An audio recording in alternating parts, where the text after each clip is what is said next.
अब तक हमने chapter 3 the basis of human behaviour में बॉडीली स्ट्रक्चर पढ़ा है कि बॉडी के थ्रू या फिजियोलॉजिकल प्रोसेस से या फिजियोलॉजिकल स्ट्रक्चर से आपका बिहेवियर किस तरीके से चेंज हो रहा है। बट अगर आप नोट करो सो सेम प्रोसेस जो आपके डेवलपमेंट में है, आपकी बॉडी डेवलपमेंट में है, सेम प्रोसेस एनिमल्स में भी है। ठीक है, सेम रिप्रोडक्शन सिस्टम है, ऑलमोस्ट सेम। आपका ब्रेन किसी का छोटा है, किसी एनिमल का छोटा है, किसी एनिमल का बड़ा है, एलिफेंट्स का बहुत बड़ा ब्रेन है। बट जो बिहेवियर की अगर हम बात करें तो डिफरेंस है। ठीक है, अगर हम प्रोडक्शन की बात करें, रिप्रोडक्शन की बात करें, ह्यूमन स्ट्रक्चर, बॉडी स्ट्रक्चर की बात करें, इट्स ऑलमोस्ट सेम। बट जब हम बिहेवियर की बात करते हैं it's completely different. Why it is so? It's because कि जब हम कल्चर में रहते हैं, एक सोसाइटी में रहते हैं, it has taken a lot. So हम जब दिमाग की बात करते हैं तो हमारा दिमाग सोचता है, ठीक है, उसे उस सोच पे रिएक्ट करता है कॉन्शियसली, वेयर एज एनिमल्स में ये चीज बहुत कम होती है। सो जो ह्यूमन बिहेवियर होता है वो एनिमल के बिहेवियर में से डिफरेंट होता है बिकॉज ऑफ सोसाइटी या कल्चर जिसमें आप रह रहे हो। अगर हम ईटिंग हैबिट्स पे बात करें, कुछ लोग वेजिटेरियन हैं, कुछ नॉन वेजिटेरियन हैं, कुछ एगिटेरियन हैं। ठीक है, नाउ ये कैसे हुआ? हर किसी का डेवलपमेंट तो एक तरीके से हुआ है ना यार। तो किसी की प्रेफरेंसेस कुछ अलग हैं, किसी की प्रेफरेंसेस कुछ अलग है, बिकॉज वो जिस जगह पर, जिस समय पर रह रहे थे, वहां पर वही चीज अवेलेबल थी जीने के लिए। जब हमने बहुत पहले बात की थी कि ह्यूमन एक्सिस्टेंशियल जो चीजें हैं, ह्यूमन को एग्जिस्ट करने के लिए दो चीजें चाहिए, एक है रिप्रोडक्शन और दूसरा है सर्वाइवल। ठीक है, तो जब हम सर्वाइवल की बात कर रहे हैं, ह्यूमन जहां पर गया उस एनवायरनमेंट में जिस तरीके से सर्वाइव करने के लिए जो चीज इंपॉर्टेंट हुई वो चीज किया, and that's how it created a difference between a vegetarian, non vegetarian और फूड प्रेफरेंसेस से। ऑन द अदर हैंड, अगर हम सेक्सुअल बिहेवियर की बात करें, एनिमल्स में इट्स वेरी सिंपल। ठीक है, because they only want to reproduce, एक सेक्सुअल डिजायर है एंड रिप्रोडक्शन है, that's why they indulge in sexual behaviour. Whereas जब हम ह्यूमंस के सेक्सुअल बिहेवियर की बात करते हैं, it's so complex, so complicated. ठीक है, कुछ लोग सिर्फ एक पार्टनर के साथ they can spend the entire life, whereas कुछ लोगों को सिर्फ सेक्सुअल प्लेजर्स चाहिए होते हैं। ठीक है, so this is how it's difference. मुझे ये पसंद है, ये पसंद नहीं है। This is what conscious decision a human body takes or human mind takes before you indulge in a sexual behavior. ठीक है, हर किसी, कोई आपको पसंद नहीं आता और हर किसी को आप पसंद नहीं करते। ठीक है, हर कोई आपको पसंद नहीं करता। इट्स बिकॉज आपके बिहेवियरल चेंजेस हैं, आपके थॉट प्रोसेस में, सेक्सुअल बिहेवियर में चेंजेस हैं, and that's how we can conclude that जब हम बिहेवियर, ह्यूमन बिहेवियर की बात कर रहे हैं तो बायोलॉजिकल स्ट्रक्चर के अलावा सोसाइटी और कल्चरल एस्पेक्ट पे भी बहुत बात होती है। अब इसको थोड़ा डिटेल में समझते हैं। कल्चर क्या है, उसका कॉन्सेप्ट क्या है, कल्चर को समझते हैं। तो अब तक हमको ये समझ में आ गया कि ह्यूमन बिहेवियर जो है वो सोशियो कल्चरल बिहेवियर है। ठीक है, सो एनिमल्स जो होते हैं वो सोशल होते हैं बट कल्चर्ड नहीं होते हैं। कल्चर्ड और सोशल में क्या डिफरेंस है कि आप अपने आसपास के दो लोगों को देख रहे हो, सोसाइटी में रह रहे हो, लोगों से बात कर रहे हो, उनसे एक अच्छा बिहेवियर कर रहे हो, वो सोशल बिहेवियर हो गया। वेयरएज कल्चर्ड मतलब कि ये सेट ऑफ पैरामीटर उस कल्चर ने बना दिए हैं कि ये ही चीज होनी चाहिए, हमारे कल्चर में ऐसा नहीं होता, हमारे कल्चर में ऐसा होता है। ठीक है, सो दैट्स व्हाई अगर आप कल्चरली या रिलीजियन वाइज देखोगे तो हर रिलीजियन के कुछ स्पेसिफिक कल्चरल नॉर्म्स हैं। ठीक है, चाहे वो Hindu, Muslim, Sikh, Christian, whatever the religion you, Buddhism, जो भी रिलीजन आपके दिमाग में आ रहा है उसका एक सेट ऑफ कल्चर है। जब आप उस रिलीजन को फॉलो करते हो, आप उस कल्चर को फॉलो करने लगते हो और आपका बिहेवियर उस कल्चर के अकॉर्डिंग, उस एनवायरनमेंट के, उस रिलीजन के अकॉर्डिंग चेंज हो जाता है। अब हो सकता है आपके दिमाग में एक क्वेश्चन है कि यार कल्चर क्या है? सो culture is basically a man made environment जो मुझे सूट करे। मैन मेड एनवायरनमेंट मतलब हमने एक एनवायरनमेंट बनाया, कुछ सेट ऑफ नॉर्म्स बनाए और उस नॉर्म्स को हमने फिक्स कर दिया कि भैया अगर हमारे सोसाइटी में रहना है, हमारे लोगों के साथ रहना है तो आपको ये नॉर्म्स फॉलो करने पड़ेंगे। ठीक है, तो आपको लव मैरिज करनी है या नहीं करनी है ये हमारी सोसाइटी आपको बताएगी, आप नहीं बताओगे। ठीक है, और अगर आप उसको तोड़ने जा रहे हो तो you will be out of society. कौन सी सोसाइटी पता नहीं। ठीक है, तो व्हाट यू विल डू, आपने उस नॉर्म को तोड़ा, आपको किसी से प्यार हुआ, आपने उससे शादी की, अब आपकी सोसाइटी आपको बोल रही है कि यार ये हमारी सोसाइटी में नहीं चलता, you will have to switch. तो आपने क्या किया, सोसाइटी ही चेंज कर दी और अब आप ऐसे सोसाइटी में चले गए हो, ऐसे लोगों के साथ उठना बैठना है आपका जो उस थॉट प्रोसेस के साथ अलाइन करते हैं। तो आपने क्या किया, अपनी सोसाइटी ही बदल ली। ठीक है, तो society is a man made environment, right? The online schooling has changed the entire cultured system of a school. आप स्कूल जाते थे, पहली चीज आपको यार एकदम सुबह उठना है, तैयार होना है, टिफिन पैक करना है और फिर आपको स्कूल जाना है एक स्टिपुलेटेड टाइम के अंदर, उससे के बाद नहीं जा सकते आप। अब आपको स्कूल जाना है, पता है आपको कि 8 बजे से स्कूल चालू होना है, आप 7:55 पे उठते हो। एक बार पानी मारा तो लगा तो ठीक है, नहीं तो आपने सिस्टम चालू किया और बैठ गए। ठीक है, कैमरा चालू करना होता नहीं है आप लोगों को तो आपने सिर्फ ईयरफोन्स लगाए और आप बैठ गए। कई बार तो आप वो भी नहीं करते हो और टीचर उधर पूछ रहा होता है कि ये आया या नहीं आया। ठीक है, सिर्फ चालू कर दिया जूम पे और वापस सो गए, है ना?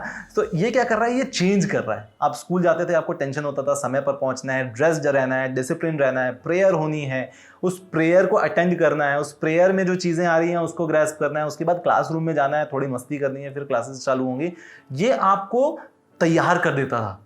पहला क्लास झेलने के लिए आपको ये सारी चीजें तैयार कर देती थी। वेयर एज अब आप जब 7:55 पे उठते हो, आप तैयार ही नहीं हो उस क्लास के लिए, आप आधी नींद में हो, आपका टीचर क्या बोल रहा है क्या नहीं बोल रहा है आपको समझ ही नहीं आ रहा है। And that's the reason you take help of these YouTube classes. I hope I am right. अगर सही हूं तो मुझे नीचे कमेंट में जरूर बताना। एंड इस चैनल को सब्सक्राइब कर लेना अगर आपको चैप्टर खत्म करना है, पूरा कोर्स खत्म करना है मेरे साथ। And this is the best channel of psychology in the entire YouTube community. I hope you agree. So अब क्या समझ रहे हैं हम? सोसाइटल एस्पेक्ट को समझ रहे हैं। अब सोसाइटल एस्पेक्ट में हमने ना कम्युनिटीज को बांटा हुआ है। अगर स्कूल्स हैं तो कुछ स्कूल्स होंगे जो सरकारी स्कूल हैं जहां पर एक कम्युनिटी के लोग आते हैं, वेरएज कुछ स्कूल्स हैं जो मॉडर्न स्कूल हैं, बहुत ज़्यादा पैसे लगाते हैं, डॉन बॉस्को स्कूल टाइप के स्कूल हैं जहाँ पर सिर्फ मल्टी मिलियनियर के ही बच्चे जाते हैं या मिलियनियर्स के ही बच्चे जा सकते हैं वहाँ पर पढ़ने के लिए, क्योंकि उनकी फीस स्ट्रक्चर बहुत ज़्यादा होती है। तो वहाँ पर एक कम्युनिटी बन रही है, यहाँ पर एक कम्युनिटी बन रही है और उस कम्युनिटी की आपस में ग्रोथ होगी। ठीक है, ये दोनों कम्युनिटी, एक डॉन बॉस्को की कम्युनिटी और एक सरकारी स्कूल या एकदम छोटे से बेसिक से स्कूल जहाँ की फीस मुश्किल से साल की 15,000 या 20,000 रुपये होती है, इन दोनों के थॉट प्रोसेस को आप कभी मैच नहीं कर पाएंगे। ठीक है, इसमें से कुछ ऐसे बच्चे होंगे जो पूरा का पूरा फ्लो सर्कल तोड़कर यहाँ तक पहुँचने की कोशिश करेंगे and they succeed also at the latest stage of time. ये वो बच्चे होंगे जिनके बच्चे हो सकता है यहाँ पर पढ़ें। ठीक है, और ये वो बच्चे हो सकते हैं जिनको सिर्फ जो है पिताजी के पैसे मिल रहे हैं, याशी चल रही है। ठीक है, लाइफ को एंजॉय कर रहे हैं। I will say the entertainment is more important than education. And ये यहाँ से यहाँ भी पहुँच सकते हैं। ठीक है, तो ये दोनों इक्वली चलता है। And we have seen a lot of examples on this. So community build होती है आपकी, चाहे स्कूल की बात करूं मैं, एक कम्युनिटी बिल्ड होती है। आप जिस एरिया में रह रहे हो, जिस विसिनिटी में रह रहे हो, वहां से डेवलप होता है। अगर आप एक सोसाइटी में रह रहे हो जहां पर सारे अच्छे मॉडर्न क्लास फैमिलीज रहती हैं, तो आपकी थॉट प्रोसेस, आपका बिहेवियर, आपकी सारी अंडरस्टैंडिंग उस एनवायरनमेंट से, उस कल्चर से रहेगी। वेराज अगर आप स्लम में रह रहे हो तो वहाँ के हिसाब से रहेगी। और अगेन वो दोनों बिहेवियर्स जो हैं वो मैच नहीं करेंगे, थॉट प्रोसेस मैच नहीं करेंगे। So this is how development तो एक जैसा ही, बायोलॉजिकल डेवलपमेंट तो एक जैसा ही है, दोनों स्पर्म और ओवरी से ही मिलकर बने हैं। ठीक है, चाहे वो हायर क्लास हो या लोअर क्लास वाले लोग हों। आई नॉट से lower class but economically backward class आई से। ठीक है, दोनों मैच नहीं कर पाते बिकॉज सोसाइटल कम्युनिटीज डिफरेंट हैं दोनों की। अंडरस्टूड? सो अगर कल्चर को डिफाइन करना पड़े तो हम कल्चर को डिफाइन कैसे करेंगे? So culture consist of values that has to be described and a language जिससे उसे डिस्क्राइब किया जाएगा, that is culture. So culture क्या करता है? एक वैल्यू बनाता है, एक लैंग्वेज बनाता है। ठीक है, इसलिए आपकी लैंग्वेजेस में भी जो डिफरेंस आते हैं बिकॉज ऑफ कल्चर। तो एक कुछ वैल्यूज होंगी, कुछ लैंग्वेज होगा और उस लैंग्वेज से उस वैल्यू को लोगों को बताना और उनको मानने पर मजबूर करना या मानने के लिए उनकी साइकोलॉजी को उस तरीके से कन्वर्ट करना, that is what culture is. तो आपको समझ में आया कि जो भी information as a human being हम अपने दिमाग को देते हैं, that actually creates a thought process and that actually creates a new culture else. These are the thing. जब एक नई मूवी आती है उसमें एक नया पैटर्न आता है, एक नया हेयर स्टाइल आता है, एक नया फैशन सेंस आता है, people use to grasp that. Because एक वैल्यू, एक नई थॉट प्रोसेस आपको दी गई है जो कि आपके कल्चर से नहीं है, आपने बचपन से वो चीज़ नहीं देखी थी, बट आपने उस चीज़ को ग्रैस्प किया है। And this very important concept helps you to actually perform either good or bad, that's descriptive, this actually helps you to perform, क्योंकि आपने इंफॉर्मेशन अगर काम की ली है, ठीक है, आप अगर जेफ बेजोस को सुन रहे हो डेली, आप स्टीव जॉब्स को डेली सुन रहे हो, आप बुक्स पढ़ रहे हो जो सेल्फ हेल्प बुक्स होती हैं, मोटिवेशनल बुक्स होती हैं, आप ऐसी इंफॉर्मेशन जब ले रहे हो तो आप उनके कल्चर, जो सक्सेसफुल लोग हैं उनके कल्चर को इम्बाइब करने की कोशिश कर रहे हो। वेयर एज जब आप ऐसे दोस्तों के साथ घूम रहे हो जो शराब पी रहे हैं, जिनको अपनी थॉट प्रोसेस उनकी ऐसी है कि यार आज का काम चल जाए, किसी को लूट लेते हैं, ठीक है, किसी के साथ कुछ गलत कर देते हैं, अब आप उनका कल्चर ग्रैस्प कर रहे हो। आप अगर वेब सीरीज देख रहे हो जिसमें सिर्फ गालियां भरी हुई हैं, आप वो वैल्यू और वो लैंग्वेज को ग्रैस्प कर रहे हो और वो आपका कल्चर बना रहा है, ठीक है, आपकी थॉट प्रोसेस बना रहा है। आप अगर कोई टीवी सीरियल देख रहे हो, टीवी डेली सोप्स जो होते हैं, जो लड़कियां देखती हैं, महिलाएं देखती हैं घर की, खासकर लड़के भी होते हैं जो देखते हैं बहुत सारे, अब आप क्या कर रहे हो, आप उसमें से षड्यंत्र सीख रहे हो, डायरेक्टली और इनडायरेक्टली, कॉन्शियसली और अनकॉन्शियसली आप उसमें से वो कल्चर सीख रहे हो कि यार आज तो मैं इसको नहीं छोड़ने वाला, अब मैं इससे बदला लेकर रहूँगा, अब मैं इसको सबक सिखा के रहूँगा या रहूँगी। ये सारी चीज़ें हम ग्रैस्प करते हैं टीवी सोप से या टीवी सीरियल से या बॉलीवुड से या हॉलीवुड से, ये सारी चीज़ें होती हैं, ठीक है। And that's how your thought process changes and that's how your culture changes. जब आपका कल्चर चेंज होता है तब आपका रिजल्ट चेंज होता है। Got my point? Motivational videos इसलिए हेल्प करती है। And that's where cultural transmission also comes into picture. Cultural में जब ट्रांसमिशन की मैं बात कर रहा हूँ तो किस तरीके से आप ट्रांसमिट हो सकते हो अपने कल्चर से, ठीक है। अगर आपका कल्चर ऐसा है कि जहाँ पर लड़कों को ज़्यादा महत्व दी जाती है लड़कियों से, ठीक है, अब वो कल्चर को चेंज करने के लिए सबसे पहले तो हमें ये समझना पड़ेगा कि ये कल्चर क्यों है, क्यों लड़कों को ज़्यादा इंपॉर्टेंस दी जा रही है। अगर हम हरियाणा की बात करें, बिहार की बात करें, यूपी की बात करें, या ऐसे बहुत सारे स्टेट्स है जहाँ पर ये चीज़ अभी भी है, उनका कल्चर क्या है, क्योंकि वो वैसा चलता आ रहा है, उसे तोड़ने के लिए क्या करना पड़ेगा, क्योंकि उनके हिसाब से जो लड़के होते हैं वो ज़्यादा काम के होते हैं, ठीक है, उस कल्चर के हिसाब से। ऐसा है नहीं।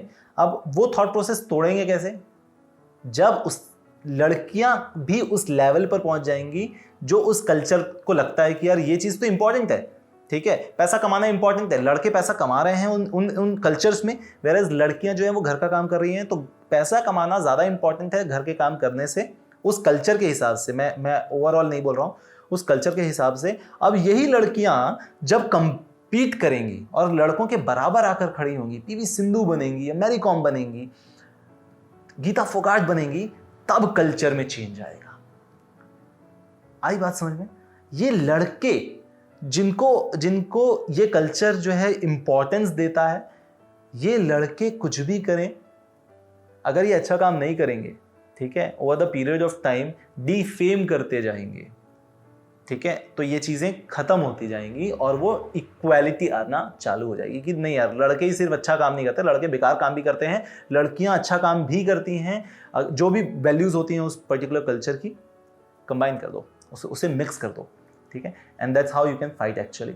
This same thing happens with the religion also. हम एक पर्टिकुलर रिलीजन को अगर जब स्पेसिफाई करते हैं कि यार जितनी भी टेररिस्ट एक्टिविटीज़ हो रही हैं वो सिर्फ मुस्लिम्स कर रहे हैं, ऐसा नहीं है, ठीक है। There are lot of Muslims who are doing the great job and I will give an example. मेरे दिमाग में जो आ रहा है, APJ Abdul Kalam, he was a Muslim and he was a honoured Muslim, ठीक है। तो अब ऐसे लोग जब उस कम्युनिटी से निकल कर आएंगे, उस कल्चर को तोड़ने की कोशिश करेंगे, that's where culture comes into picture and that's where it will break.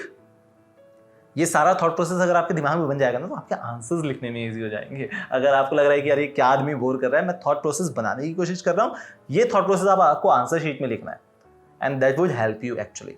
जब हम साइकोलॉजी की बात कर रहे हैं तो ये इस तरीके के ज्ञान आते जाएंगे, ठीक है। ज्ञान बहुत है अपने पास, बट स्पेसिफिकली हम जिस चीज़ पर बात कर रहे हैं उस पर ज्ञान मैं दे रहा हूँ आपको। So this is what culture is, this is how your behaviour with the culture changes. अब नेक्स्ट वीडियो में हम सोशलाइजेशन पर बात करने वाले हैं। तब तक के लिए बाय बाय।